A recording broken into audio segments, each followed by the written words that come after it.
Olá, hoje eu vou falar sobre a conclusão do livro de Isaías. E o livro de Isaías, ele foi um livro muito abençoado, um livro que o Senhor falou profundamente aos nossos corações.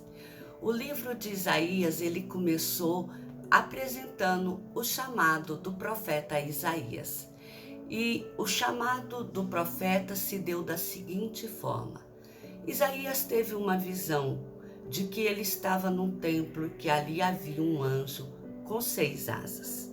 2 cobriam os olhos, 2 cobriam os pés e 2 voavam. E Isaías achou que, estando ali, ele estava vendo o Senhor e por causa daquilo ele seria condenado, uma vez que ele era um homem pecador, um homem indigno de ser alcançado pelas misericórdias do Senhor. Só que, quando ele achou que ele seria consumido por Deus, porque ele era um homem impuro, um homem de lábios sujos, e que ele seria punido, porque os olhos deles contemplaram o Senhor Jesus, Deus enviou um anjo com uma brasa acesa, e esta tocou-lhe os lábios. E ao contrário de ter morte, Isaías teve os seus lábios purificados de toda a iniquidade, e todos os seus pecados foram perdoados.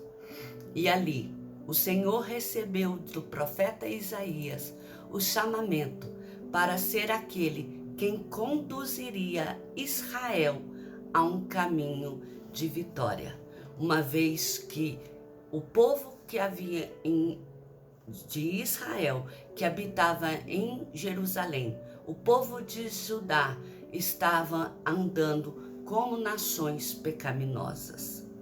Então, o que aconteceu?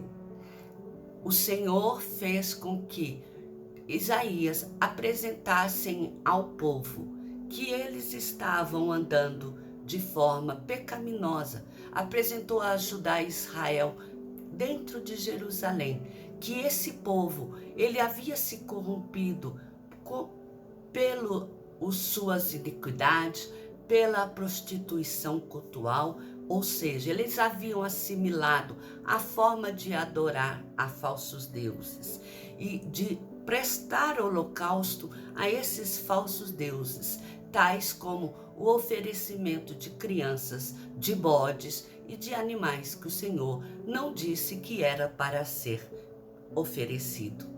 E com isso, eles blasfemaram contra o Santo de Israel. Eles se tornaram uma nação rebelde que abandonou a justiça do Senhor. E uma vez que eles abandonaram a justiça do Senhor, eles não eram mais pessoas que deveriam ser recebidos de forma benigna. O terceiro ponto que nós observamos no livro de Isaías é que Deus avisa que destruirá a Síria, a Babilônia, ao Egito e a Moabe. Por quê? Porque essas nações, elas se levantariam a princípio como nações que iriam apenas fustigar Jerusalém, apenas fazer com que o povo de Israel e de Judá, eles se atemorizassem e passassem a voltar os seus olhos para Deus. Mas o que aconteceu? Muitas dessas nações, elas pegaram os povos de Israel, as pessoas de Israel, pessoas de Judá, e levaram cativas e as oprimiram o máximo que puderam. E uma vez que algumas pessoas foram presas e foram oprimidas, o Senhor decidiu que iria destruir a Síria, a Babilônia, o Egito e Moabe, porque eles levaram cativo Israel e Judá e fizeram deles mais mal do que aquilo que o Senhor queria fazer para tratar com aquele povo. E o Senhor não permite que ninguém haja com maldade com o seu povo, além daquilo que ele permitiu que seja feito que de forma pedagógica o Senhor trate com o seu povo. E por causa disso, o Senhor assolará e colocará debaixo de jugo, sem misericórdia, esses povos que virão contra Jerusalém. Tanto que eles morreriam à espada, muitos morreriam à fome, muitos morreriam de doenças e pestes. No quarto ponto que nós observamos no livro de Isaías é que Deus convida a este povo pecaminoso ao arrependimento e fala com muito amor, com muita misericórdia da sua graça, de uma graça que será oferecida a eles. Essa graça será oferecida através do envio do seu servo fiel, que será enviado à terra para resgate do povo pecador, para que esses possam alcançar a salvação. Esse servo fiel é Jesus Cristo, que virá a essa terra, que aqui andará e padecerá, morrerá uma morte terrível, que é uma morte de cruz, levando sobre o seu corpo todas as nossas enfermidades, todos os nossos pecados e iniquidades, porque só assim, através desse levar sobre si os nossos pecados, as nossas iniquidades, é que nós poderemos ser salvos, desde que nós o reconheçamos como Senhor e Salvador. E aí sim seremos dignos da salvação. Mas acontece que esse servo fiel, ele virá e instaurará depois disso o Novo Testamento, quando ele morrer e ressuscitar. A partir daí será feita uma nova era. Mas acontece que muitos, a sua grande maioria, não dará ouvido ao servo fiel que virá. Ele não voltará os seus olhos para Deus. Ele não se humilhará e não se arrependerá dos seus pecados. Mas mesmo assim, o Senhor fala que aqueles que aceitarem ao Senhor, esses terão a oportunidade de morar em uma nova Jerusalém que Deus formará. Que Deus formará a Israel fiel. Essa Jerusalém nova, que será a sua noiva, ela será formada por esse Israel fiel. Esse Israel fiel não é formado apenas dos descendentes diretos dos israelitas, mas uma vez que Deus veio, morreu e deu a oportunidade de aqueles que crerem na salvação eterna através do arrependimento e de se tornarem filhos de Deus por aceitá-lo como único e suficiente Salvador, os gentios, esses também serão salvos e farão parte da Israel fiel de Deus e morarão nessa nova Jerusalém que o Senhor formou.